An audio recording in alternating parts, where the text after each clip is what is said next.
ಕಲಬುರಗಿಯ ಅತನೂರು ಗ್ರಾಮದಲ್ಲಿ ಕಾಂಗ್ರೆಸ್ ಅಬ್ಬರ ಜೋರಾಗಿದೆ. ಕಾಂಗ್ರೆಸ್ ಅಭ್ಯರ್ಥಿ ರಾಧಾಕೃಷ್ಣ ದೊಡ್ಡಮನಿಗೆ ಭರ್ಜರಿ ಬೆಂಬಲ ಸಿಕ್ಕಿದೆ. ರಾಧಾಕೃಷ್ಣ ದೊಡ್ಡಮನಿ ಕೂಡ ಅಷ್ಟೇ ಕಲಬುರಗಿ ಕ್ಷೇತ್ರದಾದ್ಯಂತ ಸಾಕಷ್ಟು ಸಂಚಾರವನ್ನು ಮಾಡ್ತಾ ಇದ್ದಾರೆ. ಹೋದ ಕಡೆಯಲ್ಲೆಲ್ಲ ಭರ್ಜರಿಯಾದಂಥ ಅಭಿಮಾನದ ಮಹಾಪೂರ್ವೇ ಅವರಿಗೆ ಹರಿದು ಬರ್ತಾ ಇದೆ. ಬೃಹತ್ ಹಾರ ಹಾಕಿ ಸನ್ಮಾನ ಮಾಡಿದ್ದಾರೆ. ಗ್ರಾಮಸ್ಥರು ಅಷ್ಟೇ ಪ್ರೀತಿನ ತೋರಿಸಿದ್ದಾರೆ. ಸಿಎಂ ಸಲಹೆಗಾರ ಬಿಆರ್ ಪಾಟೀಲ್, ಶಾಸಕ ಪಾಟೀಲ್ ಜೊತೆಗೆ ಮತಯಾಚನೆ ಮಾಡಿದ್ದಾರೆ. ಅಭ್ಯರ್ಥಿ ಪರ ಮಾಜಿ ಎಂಎಲ್ಸಿ ತಪ್ಪಣ್ಣಪ್ಪ ಕಮಕನೂರು ಮತಯಾಚನೆ ಮಾಡಿದ್ದಾರೆ. ಕಲಬುರಗಿ ಅತನೂರು ಗ್ರಾಮದಲ್ಲಿ ಕಾಂಗ್ರೆಸ್ ಅಭ್ಯರ್ಥಿ ರಾಧಾಕೃಷ್ಣ ದೊಡ್ಡಮನಿ ಅಬ್ಬರದ ಪ್ರಚಾರವನ್ನು ಮಾಡಿದ್ದಾರೆ ಮತ್ತು ಕಾಂಗ್ರೆಸ್ನ ಶಾಸಕರು ಅವರಿಗೆ ಬೆನ್ನೆಲುಬಾಗಿ ನಿಂತಿದ್ದಾರೆ. ಅಲ್ಲಿ ಸಚಿವರು ಕೂಡ ಇದ್ದಾರೆ. ಶರಣಪ್ರಕಾಶ್ ಪಾಟೀಲು, ಪ್ರಿಯಾಂಕ್ ಖರ್ಗೆ ಆಗಿರ್ಬೋದು, ಚಿಂಚನಸೂರು ಈಗ ಗುತ್ತೇದಾರ್ ಮತ್ತೆ ಬಲ ಸಿಗ್ತಾ ಇದೆ. ಹಾಗಾಗಿ ದೊಡ್ಡ ಒಂದು ನಾಯಕರ ಪಡೆಯೊಂದಿಗೆ ರಾಧಾಕೃಷ್ಣ ದೊಡ್ಡಮನಿ ಅಖಾಡಕ್ಕಿಳಿದಿದ್ದಾರೆ. ಅತನೂರು ಗ್ರಾಮದಲ್ಲಿ ಭರ್ಜರಿ ಸ್ವಾಗತ ಸಿಕ್ಕಿದವರಿಗೆ ಬೃಹತ್ ಹಾರ ಹಾಕಿ ಸನ್ಮಾನವನ್ನ ಮಾಡಿದ್ದಾರೆ.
ಒಂದು ಆತಂಕದ ವಾತಾವರಣ ಇದೆ.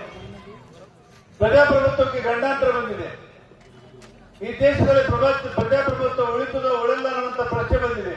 ಯಾಕಂದ್ರೆ ಬಿಜೆಪಿ, ಈ ಪ್ರಧಾನಮಂತ್ರಿ ಮೋದಿಯವರು ತಮ್ಮ ಸರ್ವಾಧಿಕಾರದಿಂದ ಎಲ್ಲ ವಿರೋಧಗಳನ್ನ ಕುಗ್ಗಿಬಡಿಸಿ ಇವತ್ತು ದೇಶವನ್ನ ಆಳ್ಲಿಕ್ಕೆ ಹೊರಟಿದ್ದಾರೆ. ಬಂಧುಗಳು, ಇಂಥ ಪರಿಸ್ಥಿತಿ ಯಾವತ್ತೂ ನಮ್ಮ ಕಣ್ಣಿನ ಕೂಡ ಬಂದಿಲ್ಲ. ಒಂದು ಪಕ್ಷದವರು ಗೆದ್ದಿದ್ದಾರೆ, ಇನ್ನೊಬ್ರು ಸೋತಿದ್ದಾರೆ, ಮತ್ತೆ ಗೆದ್ದಿದ್ದಾರೆ, ಸೋತಿದ್ದಾರೆ. ಆದ್ರೆ ಈ ತರ ಸೇಡಿನ ಮನೋಭಾವನೆ ಯಾರ ಹತ್ರ ಕೂಡ ಇರಲಿಲ್ಲ. ಅದು ಮೋದಿಯವರ ಹತ್ರ ಬಂದಿದೆ. ಈ ಸೇಡಿನ ಮನೋಭಾವನೆ ಇರುವಂತ ಜನರಿಗೆ ನಮ್ಮ ಜನ ಯಾರು ಕೂಡ ಸಹಿಸೋದಿಲ್ಲ, ಅವರನ್ನ ತಿರಸ್ಕಾರ ಮಾಡ್ತಾರೆ. ಅಂತ ಬುದ್ಧಿವಂತರು, ವಿಚಾರವಂತರು ನಮ್ಮ ಜನ ಇವತ್ತು ಮತದಾರರು ಇದ್ದಾರೆ ಅಂತ ನಾನು ಭಾವಿಸಿದ್ದೇನೆ. ಬಂಧುಗಳು, ಇವತ್ತು ನಮ್ಮ ದೇಶದಲ್ಲಿ ಬಡತನ ಇದೆ, ನಿರುದ್ಯೋಗ ಇದೆ, ರೈತರು ಕಂಗಾಲಾಗಿ ಆತ್ಮಹತ್ಯೆ ಮಾಡ್ಕೊತಾ ಇದ್ದಾರೆ, ಮಹಿಳೆಯರ ಮೇಲೆ ಅತ್ಯಾಚಾರ ನಡೀತಾ ಇದೆ, ನಮ್ಮ ಯುವಕರಿಗೆ ನೌಕರಿ ಇಲ್ಲ, ಬಡವರಿಗೆ ಸಮಸ್ಯೆ ಇದೆ. ಇಂತಹ ಸಮಸ್ಯೆಗಳಲ್ಲಿ ಪ್ರಧಾನಮಂತ್ರಿಯವರು ಬಹಳ ಭರ್ಜರಿಯಾಗಿ ಮೆರವಣಿಗೆ ಮಾಡ್ಕೊತಾರೆ. ದಿನಕ್ಕೆ 4 ಸಲ ಬಟ್ಟೆ ಬದಲಾಯಿಸ್ತಾರೆ. ದಿನಕ್ಕೆ 4 ಸಲ ಬಟ್ಟೆ. ನಾನು ಕೇಳ್ತೀನಿ ಮೋದಿಯವರಿಗೆ, ಇದೇನು ನಾಟಕನಾ, ಇದು ಸಿನಿಮಾನ? ಈ ದೇಶದ ಜನರ ಸೇವೆ ಮಾಡಬೇಕು ಅಂತ ನೀವು ಹೇಳಿ ಬಂದಂತವರು ಇವತ್ತು ಮೋಜು ಮಾಡ್ತಾ ಇದ್ದೀರಿ, ಮಜಾ ಮಾಡ್ತಾ ಇದ್ದೀರಿ, ದುಡ್ಡನ್ನ ಹಾಳು ಮಾಡ್ತಾ ಇದ್ದೀರಿ ಅಂತ ಇವತ್ತು ಅವ್ರು ಕೇಳಬೇಕಾಗಿದೆ. ಬಂಧುಗಳೇ, ಇಲ್ಲಿ ಸೇರಿದಂತವ್ರು ಬಹುತೇಕ ಎಲ್ಲರೂ ರೈತಾಪಿ ವರ್ಗದವರು ಅಥವಾ ಕೆಲಸ ಮಾಡ್ತಕ್ಕಂಥವ್ರು, ಕಾರ್ಮಿಕರು. ಇವತ್ತು ಪರಿಸ್ಥಿತಿ ಎಷ್ಟು ಗಂಭೀರ ಆಗಿದೆ ಅಂದ್ರೆ ನಮ್ಮ ರೈತರು ಆತ್ಮಹತ್ಯೆ ಮಾಡ್ಕೊತಾ ಇದ್ದಾರೆ. ಇವತ್ತು ರೈತರಿಗೆ ಯೋಗ್ಯವಾದಂತ ಬೆಲೆ ಸಿಗ್ತಾ ಇಲ್ಲ. ನಮ್ಮ ರೈತರಿಗೆ ವಿಮೆ ಸಿಗ್ತಾ ಇಲ್ಲ, ಇನ್ಶೂರೆನ್ಸ್ ಸಿಗ್ತಾ ಇಲ್ಲ. ಇವತ್ತು ಪ್ರತಿಯೊಂದು ಕೂಡ ಬೆಲೆ ಏರಿಕೆಯಾಗಿದೆ. ಇಂಥ ಪರಿಸ್ಥಿತಿಯಲ್ಲಿ ರೈತರು ಇವತ್ತು ಅವರು ನಿರ್ಧಾರಕ್ಕೆ ಬರ್ತಾ ಇದ್ದಾರೆ. ಈ ರೈತಾಕಿಯಲ್ಲಿ ಬದುಕಲಿಕ್ಕೆ ಸಾಧ್ಯ ಇಲ್ಲ, ಆತ್ಮಹತ್ಯೆ ಮಾಡ್ಕೊಳ್ಳೋದು ಒಂದೇ ದಾರಿ ಅನ್ನುವಂತ ನಿರ್ಧಾರಕ್ಕೆ ಬರ್ತಾ ಇರೋದು ಈ ದೇಶಕ್ಕೆ ಬಹಳ ದೊಡ್ಡ ಆಘಾತ ತರುವಂತ ವಿಷಯ. ಯಾವ ದೇಶಕ್ಕೆ ಅನ್ನ ತರುವಂತ ರೈತ, ಅನ್ನ ನೀಡುವಂತ ರೈತ ಇವತ್ತು ಬದುಕಲಿಕ್ಕೆ ಸಾಧ್ಯವೇ ಇಲ್ಲ ಅನ್ನುವಂತ ಹಂತಕ್ಕೆ ಬಂದಾಗ ಈ ದೇಶಕ್ಕೆ ಭವಿಷ್ಯ ಇಲ್ಲವೇ ಅಂತ ನಾವು ಇವತ್ತು ಹೇಳಬೇಕಾಗ್ತದೆ. ಬಂಧುಗಳೇ, ಇವತ್ತು ದೇಶದಲ್ಲಿ ರೈತರು ನೀವು ಸಾಲ ತಗೊಂಡಿದ್ರಿ, ಬರಗಾಲ ಬೀಳ್ತಾ ಇದೆ ಮೇಲಿನ ಮೇಲೆ, ನಿಮಗೆ ಬೆಳೆದಂತ ಬೆಳೆಗಳಿಗೆ ಯೋಗ್ಯವಾದಂತ ಬೆಲೆ ಸಿಗ್ತಾ ಇಲ್ಲ. ಆ ಸಾಲ ಮುಟ್ಟಿಸೋದು ನಿಮ್ಮ ಕಡೆಯಿಂದ ಸಾಧ್ಯ ಇಲ್ಲ. ನಾವೆಲ್ಲ ಸಾಲ ಮನ್ನಾ ಮಾಡಬೇಕು, ಸಾಲ ಮನ್ನಾ ಮಾಡಬೇಕು ಅಂತ ಹೇಳಿದ್ವಿ.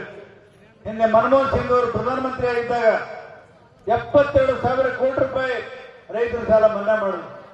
ನಾನು ಕೇಳ್ತೀನಿ ಮೋದಿ ಅವರಿಗೆ, ಯಾಕೆ ನೀವು ರೈತರ ಸಾಲವನ್ನ ಮನ್ನಾ ಮಾಡ್ತಾ ಇಲ್ಲ? ಏನು ಸಮಸ್ಯೆ ಇದೆ?